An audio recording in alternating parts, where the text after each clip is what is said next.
Have you ever had something important to do? You have a deadline, you need to get it done, and you keep putting it off until the very last minute, and then you're stressing over it, you're trying to get it all done, and you start thinking to yourself, you know what?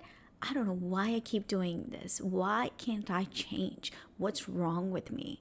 And you call yourself a procrastinator. But what if I told you underneath your procrastination is perfectionism? And underneath your perfectionism is a bunch of fears. The fear of failure, the fear of being criticized, the fear of being judged, fear that you're not good enough. Sometimes the thing that you call procrastination is a subconscious protection strategy. This is what we will be talking about in today's episode, so let's dive right in. So, research in this area is showing that those of us who are perfectionists, but we are perfectionists because the underlying fear for us is this fear of failure, fear of not being good enough, we are also highly likely to be procrastinators. And that's the science.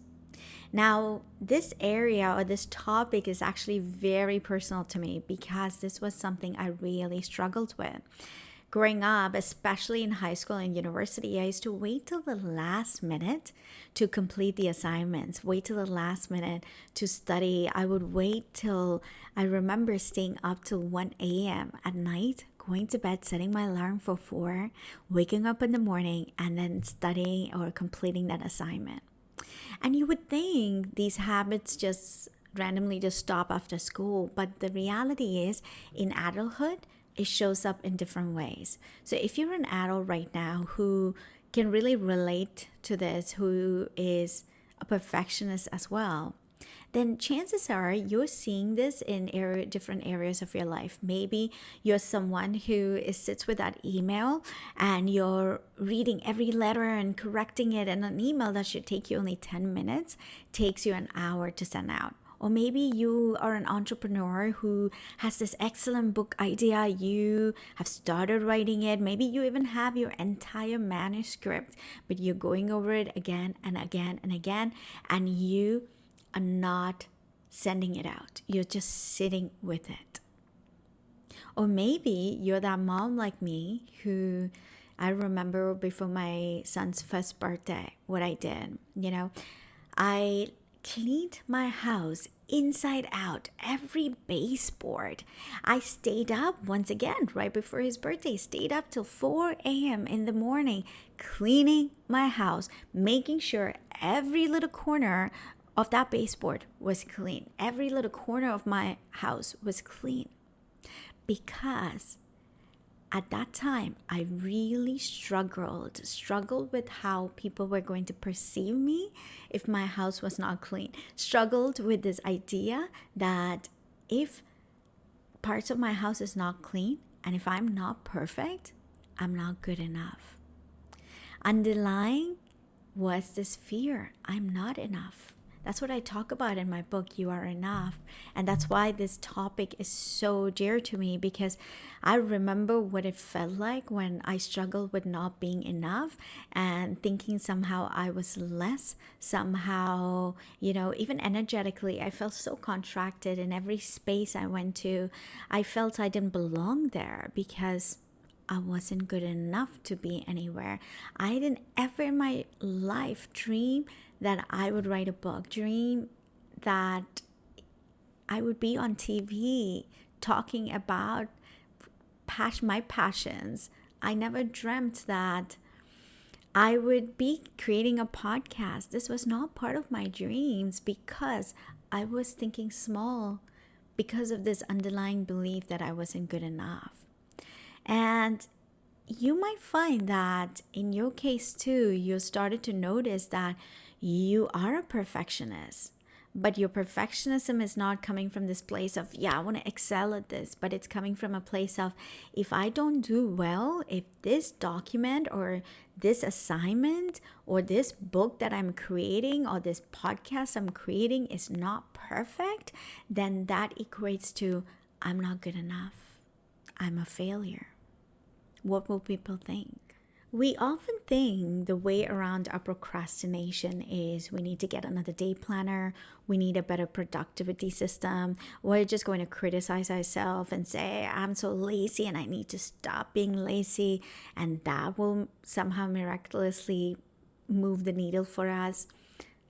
But I want you to ask yourself this question. How many times have you actually done all of it? How many times have you tried a different productivity system? Have you tried the planner? Have you tried shaming yourself into being more productive? And has it really worked for you? I really want you to think about that, because there is a better way. And I'm going to show you the better way. So let's actually look into what are the patterns, what are those survival patterns at play here. Now, if you haven't already watched episode 1 where we talk about subconscious survival patterns, please do so, because that's our foundational episode and all this is going to make so much more sense when you watch that. Now, what is your pattern at play? So let's take a look at it, okay? Procrastination, your subconscious mind, procrastination says, you know what, I'll just do it tomorrow. The reason that was done, or the reason you said you're going to do it tomorrow, is because on a subconscious level, there is so much discomfort, performance anxiety in performing. So just so you don't feel that discomfort, you're pushing it. Now, perfectionism comes into play and says, if I can't do this really well, I might as well just do it another time. Now, what's happening? Your procrastination and your perfectionism is feeding each other. And this is the loop you get stuck in. Now, what tends to happen? The deadline approaches. And when the deadline is slowly approaching and when the deadline approaches, what do you tend to do? Let's take a look at that too, right? That is part of the pattern. And that's when we have to take a look at our nervous system. The first thing some people do is you sprint. You're getting it done. You're getting it done under pressure. And you will accomplish it. And you have accomplished it.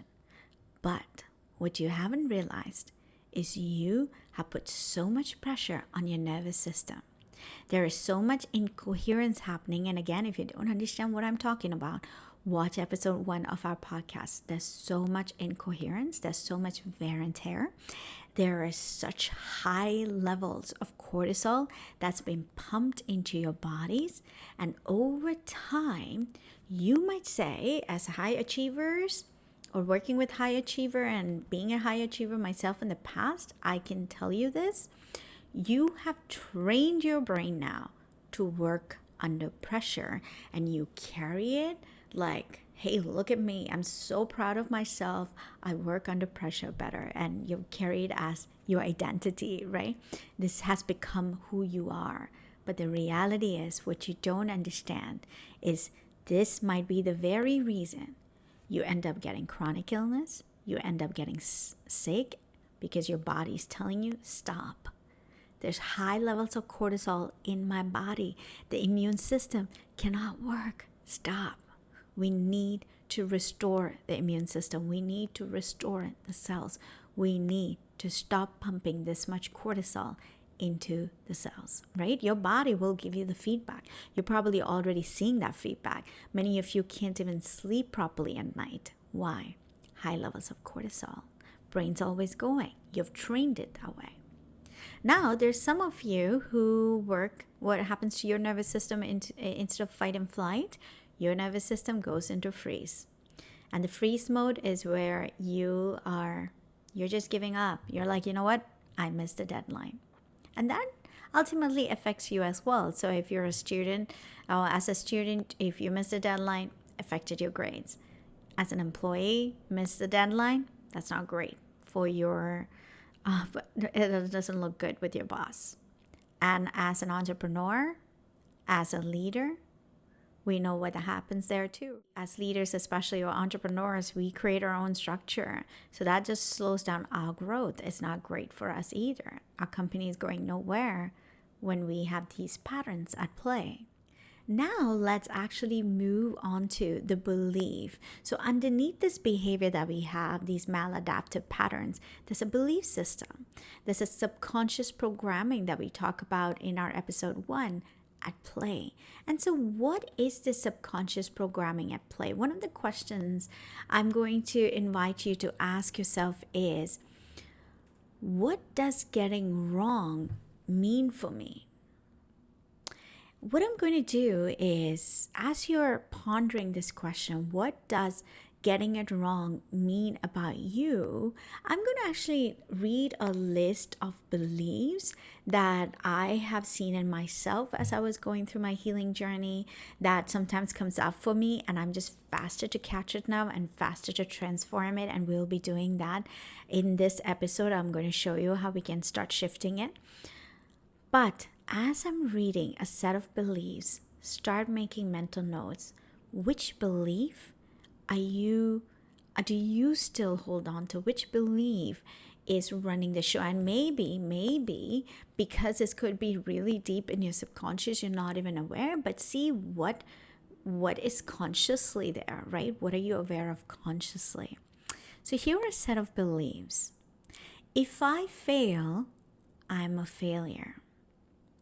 If people criticize me, I'm not good enough. I have to impress people to be accepted. My value comes from what I accomplish. Mistakes aren't safe. I have to be exceptional to matter. I can't disappoint people. I need to know what I'm doing before people see me. So as I read these beliefs out to you, was there any belief that you realized, oh my gosh, this is running the show for me? Comment below, let me know. But do you know what is in the core of all these beliefs? Working with the subconscious mind, what I've come to realize is that in the core is this belief that I'm not enough. We're all carrying this wound of not being enough. And in this world that we live in, this is a belief and this is a wound almost everyone carries. You know, I have been in circles of women who say, if only I got that purse, that branded watch, I'm going to feel enough. And I have also been in circles where the women say, you know what will make me feel successful enough? If I have my private jet.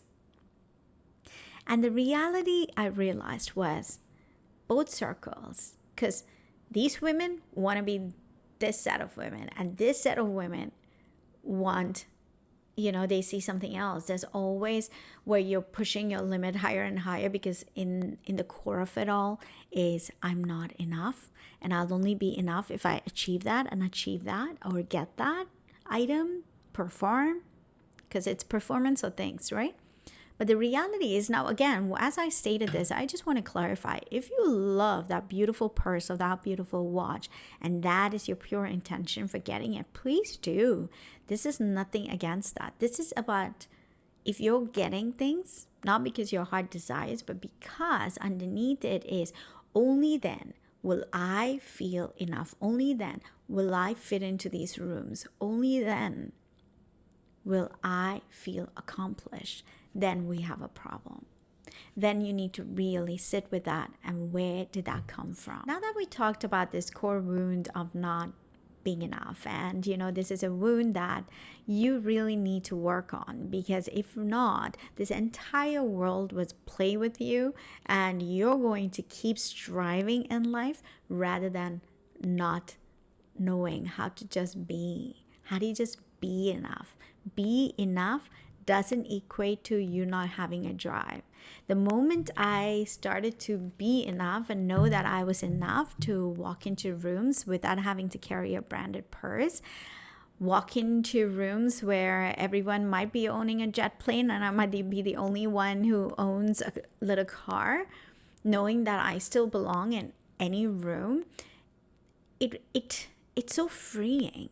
It is really freeing because in every room, they're all humans with the exact same pain that you experience. Maybe their circumstances of pain is different, but in both sets of rooms, it's the same set of fears, the fear of rejection, the fear of abandonment, the same set of search. I looking for the worth. Am I lovable enough? Am I beautiful enough? The pain is the same no matter what room you're in, right? So my invitation to you today as you're listening to this is to start to think of, what if I worked on just coming to this place of knowing I am enough?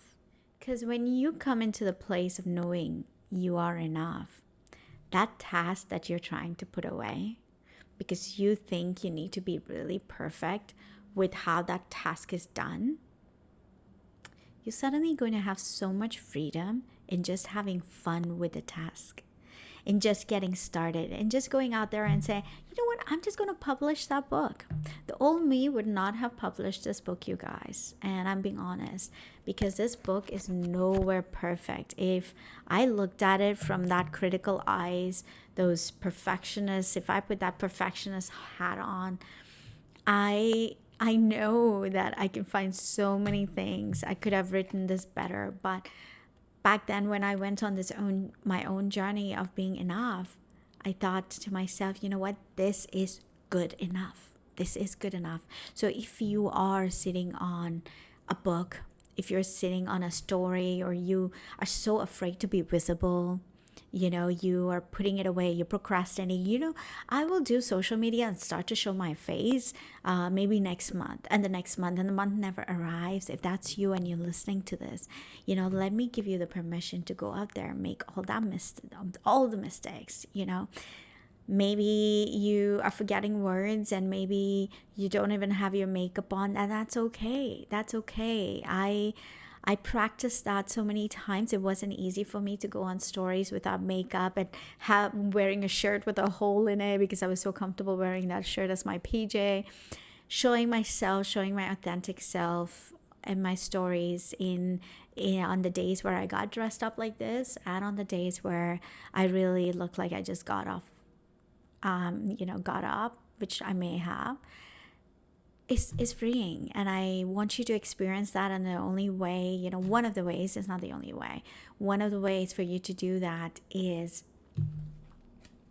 transforming the belief and stepping into knowing you are enough, and to just do the videos. You're going to see when you start to come on social media, and I keep talking about social media and visibility, and I feel like this might be for a message someone listening.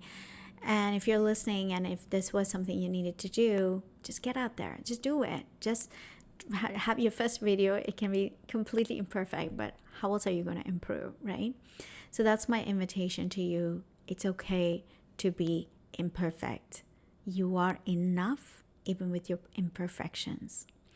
And you no longer need to put that task aside and procrastinate and sit with this idea forever. Now that you've understood your patterns and you've understood the beliefs driving these patterns, we're going to go a little further, because remember, this podcast isn't just about awareness. It's actually much deeper. It is transformation. It's up leveling.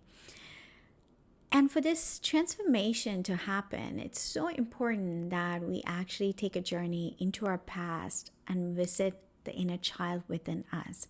Now, if you're listening to this podcast for the first time, I highly recommend you listen to episode 1, because you'll have more clarity on what the inner child is, subconscious belief is. But really quickly, your inner child is part of your subconscious mind. And if you're ever stuck with anything, or you're feeling triggered, the best way to know what's really triggering you, why you're really stuck, is actually sitting with that little girl or boy inside of you. And part of the inner child journey, I really want to emphasize on this. This isn't about, when we go back in time and when we see where our wounds or how our wounds were created, it isn't about blaming our parents, right? It's not about that. It's not about going, oh, my parents were crappy, because remember, they had a wounded inner child within them as well. That is generational trauma. This wounded inner child, their wounds get transferred to you, and then you get to decide now, do I want to carry these wounds? Do I want to carry it forward? Do I want to pass it on to my children? And if it's a no, then you get to transform it. Because this is a message of hope. You're not stuck here. I am a living example of it. Someone who really, really struggled with it. Now, I'm going to share a little story here. And if you resonate with the story, let me know. You know, for me, this perfectionism behavior, when I sat with the little child inside of me, what I saw and what I understood was, in my childhood, every time I did not get an A, my mom would beat me, literally beat me. I remember once the teacher, this was grade 2 or 3, the teacher called my mom. By the way, this is in India. This is very old school back in the days. The teacher called my mom for a parent-teacher meeting, and she said to my mom, your child talks a lot in class. And my mom got so angry because she has a wounded inner child, remember that. To her, it was an insult. To her, it was a reflection of her parenting. So as we come home, we have a tree outside our house, and I see mom walking towards this tree. She breaks a branch out of the tree, and the little girl, the younger me, my heart started pounding, dot, dot, dot, dot, dot, because I knew what was about to happen. We go into the house. She shuts the door, locks in. She takes that stake and she starts beating me, and I start screaming and start crying until my grandma interferes and she says stop, because what ended up happening was my mom beat me so much that the stick broke, and she literally took a chair that was next to me to beat me with that. And grandma steps in the middle and says, are you going to kill her? And I remember as a little girl the words of my mom, yes, I'd rather have her dead than embarrass me like this. Now, that was something I had forgotten. I mean, I knew I was beaten up quite a bit all around my academics, my grades. So for me, when I stayed up till 1 a.m., stayed up till 4 trying to study, it was to get those perfect grades. Till I was in the 6th grade, it was my mom pushing me or beating me up if I didn't get the A's. After that, it was all me. It was me thinking, I need to get A's, because if I don't, I'm not lovable enough. If I don't, I'm not smart enough. If I don't, I'm not safe. Remember, my nervous system, by the time I was 7, has learned that if I don't get those perfect scores, if I don't perform, I'm not safe, because I'm literally not safe. I'm either going to yell at or going to get beaten. If I'm not, and that's just the studies, and this was a teacher complaining that I talk too much, right? So it's like, oh my gosh, I have to know what the rules are. If I break the rules, it's unsafe, right? So that's the performance anxiety, and that's the fear of the judgment, the fear of the criticism, how are other people perceiving you, right? Part of me never spoke up and never really after that talked in class, because I didn't want to get in trouble. I didn't want to be beaten up or want my mom wishing me dead. We don't. As a child, you want to be safe. Now, I'm sharing this story so you can see how even if you've been through a lot in your childhood, there's hope on the other side. You can either stay as a victim, or you can come out victorious, because today my mom and I have a different relationship. Today I hang out with her. Today I am able to laugh with her, enjoy time with her. And it's because I was able to heal. It doesn't mean I don't get triggered. It doesn't mean there aren't times where we might have a conflict, but we don't stay there. And it's all because I was able to forgive her. I was able to go on this journey that I talked about in episode 1 called the Quantum Inner Transformation Journey. And it has changed my life. And it's something I created here, but it was for me first. And now I share it with you all. And everything again began with the book. So if someone like me who is beaten up can be in a place where I'm here telling you I'm enough even if I make mistakes, I know you can too. And I'm telling you, you're valuable. Your performance does not dictate who you are, how lovable you are. I want you to think of your own childhood. How was it like for you? Did you get appreciated and were there celebrations when you came first or when you got A's where you loved a lot more than usual when you performed really well and you didn't get much attention when you didn't? Were you compared to your sibling or your friend, and when they did better than you were told, hey, look at them, they can do better than you, what's wrong with you? How was your childhood like? When did your nervous system learn that it's not safe to make mistakes? It's not safe if you're not perfect. If you don't follow those rules perfectly, you're not safe. You need to earn the love, and you earn it through being perfect, through performing perfectly. When did you first learn that? And I'm actually going to invite you to close your eyes at this time if you can. If you're driving, don't do this part. Wait till you get home. But take a moment to close your eyes. And I'm going to invite you to visualize that little girl standing in front of you, or the little boy. And notice where they are. Visualize. Maybe they're in a room. Visualize a room. Maybe they're in a garden. Visualize where they are. And before you approach them, take a moment to really look at them. Look at that child. And start to notice why he or she has this fear. Fear that he or she has to perform, fear of failure, fear of criticism, fear of judgment, fear of not being enough. Just start to notice. Notice what your upbringing was like. How your mom and dad reacted when you performed really well. How did they react when you didn't perform well? Were you compared? And just start to notice. And just start to notice the pain, the lies, the limiting beliefs this little child is carrying. And when you're ready, I'm going to invite you to walk towards this little boy or girl, or take a seat. If they're seated somewhere, take a seat next to them.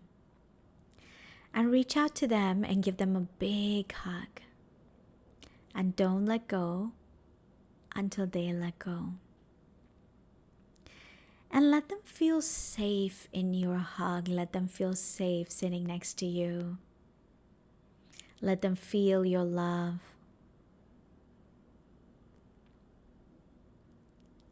And I want you to take a look at them. Look at them in their eyes and say to them, I love you.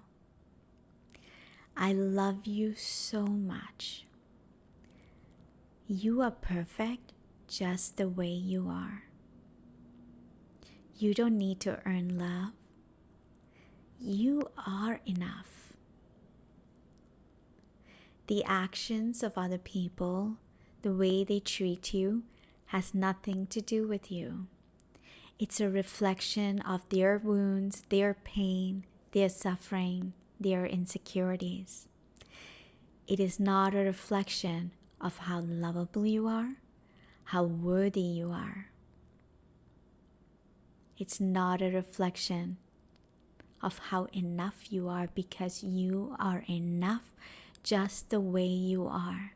Just by being born, you don't have to earn it. You just are. You are safe. I'm going to keep you safe. Notice what else this little boy or girl needs to hear from you. Say those words to them. Let them know you'll always be by their side, that they no longer have to worry, have to fear. I want you to give them a big hug, and as you hug them, once again, let them feel safe in your arms. Let them feel your love. Let them feel accepted by you. Remember, as you're watching them or looking at them, look at them as though they are it's your little child or a little child. If that makes it easier for you to have empathy towards them, compassion towards them. And as you're hugging them again, notice how you and them become one. And slowly coming back to this present moment. This was just the start of the journey. In quantum inner transformation, it's a journey that's 1.5 hours long. And it's a journey of not just visiting the inner child, but a journey of forgiveness, a journey of up-leveling, stepping into that powerful version of yourself. And if you're curious to know more about it, more about quantum inner transformation, just email me or comment below and I'll share more. Sometimes procrastination does not look like you doing nothing. It does not look like laziness. It actually might look like you doing everything except for that one task that will move your life forward. So as we end the episode today, I want to leave you with 5 questions. These questions are going to help you move out of that automatic procrastination pattern and step into being enough. The number 1 question you get to ask yourself is, where in my life am I procrastinating right now? Where in my business? Where in my relationship? Where am I at work? Where am I procrastinating right now? Question number 2. What am I afraid will happen? Maybe they'll say no. Maybe I might look stupid. Maybe I won't succeed. Maybe they might end up not liking me. Maybe the business won't be a success. Whatever it is, write it down. Question number 3. And if that happened, what would I make it mean about me? Would it mean that I'm not lovable enough? Would it mean that I'm not valuable enough? Would it mean that I'm not successful enough? That I'm not good enough? What would it mean about me? Question number 4.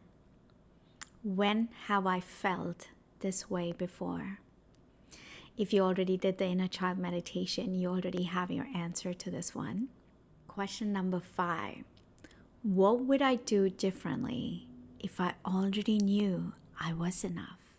Would you send that email? Would you ask for that keynote position? Would you send the proposal? What would you do? Remember, you do not become enough because your project succeeded. You do not become enough because a client said yes to you. You do not become enough because your book was a bestseller. It all starts with you already knowing you are enough. You're enough and you succeeded. You're enough when you succeed. You're enough even when you fail. That is the core of who you are. You are enough. And with that, we'll be ending today's episode. If you haven't already taken our quiz from our previous episodes, I will be posting the link to the quiz below. Do the quiz, see where you're stuck in your journey of subconscious programming, in your journey of up-leveling. And remember, my friend, you are enough. You are valuable. And you're here with a divine purpose. Until next time, bye for now.